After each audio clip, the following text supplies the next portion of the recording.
c'est Europe 1. 18h20, on se retrouve en direct dans Punchline sur CNews et sur Europe 1. Hommage à Robert Badinter, hommage qui sera rendu demain au ministère de la Justice. Les avocats aussi étaient réunis ce matin devant le tribunal de Paris pour une minute de silence.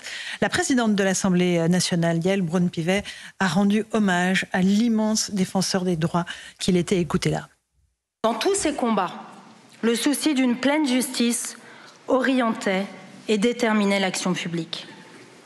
Humaniste avec Hugo, il était socialiste à la façon de Jaurès qui disait « La République a vaincu parce qu'elle est dans la direction des hauteurs et que l'homme ne peut s'élever sans monter vers elle.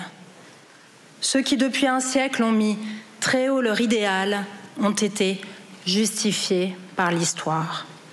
Oui, Robert Badinter allait à l'idéal par les chemins de crête. » Voilà pour cet hommage de Yaël Braun-Pivet à Robert Badinter. La famille de Robert Badinter a annoncé ne pas souhaiter la présence du Rassemblement national et de la France insoumise lors de la cérémonie de demain qui aura lieu donc dans les locaux du ministère de la Justice.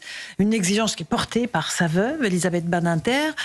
Donc ça veut dire que ni Marine Le Pen ni Mathilde Panot ne sont désirées par la famille. Et pourtant, Louis de Ragnel, la France insoumise, a annoncé qu'elle s'y rendrait. C'est bien ça. Absolument. À la différence de Marine Le Pen, effectivement, qui a dit qu'elle ne s'y rendrait pas pour se conformer aux volontés de la famille Badinter.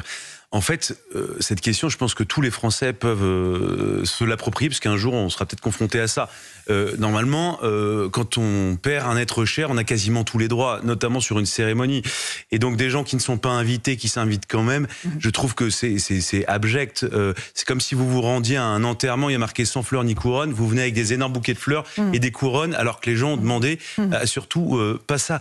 Je trouve que c'est ce qui est le plus dégradant, même humainement. Vous souillez la mort de quelqu'un. C'est que normalement, voilà, une messe d'enterrement, alors c'est pas une messe, mais c'est une cérémonie de recueillement en hommage. Mais les gens qui ne sont pas invités, vous respectez la volonté de la famille. C'est quand même le b.a.-ba de la décence humaine.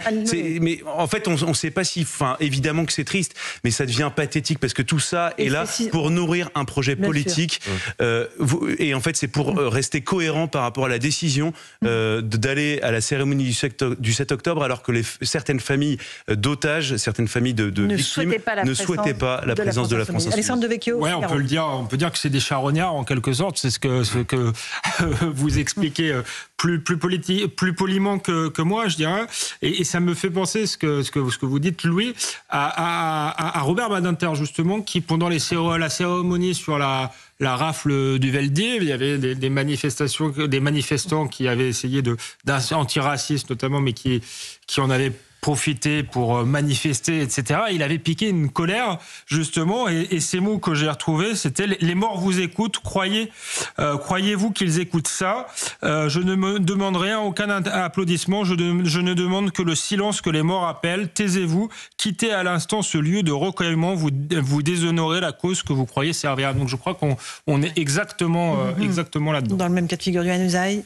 Oui, le fait que la France insoumise se rende à cet hommage national montre bien qu'en réalité, ils n'ont aucun respect ni pour rien, ni pour personne. Ils l'ont montré pour les victimes du Hamas, ils n'ont jamais eu de respect pour eux. Ils le montrent là avec Robert Badinter et avec sa famille, qui est dans une grande souffrance, on l'imagine, qui est très peinée et qui va devoir en plus supporter la présence de la France insoumise, alors même deux députés, la souhaitait pas. Éric Coquerel, Caroline Fiat. Ça montre ce manque de respect, évidemment, mais ça pose une question aussi. Comment est-on passé de la gauche de Robert Badinter à la gauche de Jean-Luc Mélenchon ? Ça pose beaucoup de questions. Ça veut dire également que pour cette gauche de gouvernement, cette gauche historique qui est restée au pouvoir très longtemps, la France insoumise aujourd'hui n'est plus de gauche, elle est d'extrême gauche. Elle est hors du champ républicains. C'est pour cela qu'ils ne sont pas invités à cette cérémonie, parce que la France insoumise ne respecte plus les codes de la démocratie et de la République. Donc tout cela veut dire beaucoup. Et puis organiser le squatting quand même d'un enterrement ou d'une commémoration de quelqu'un que vous détestez, c'est une réflexion humaine basique. Ils ne détestent pas Robert Badinter. Robert, il était très attaqué par la France insoumise, Robert Badinter, très attaqué par les wokistes, par les indigénistes. Bien sûr.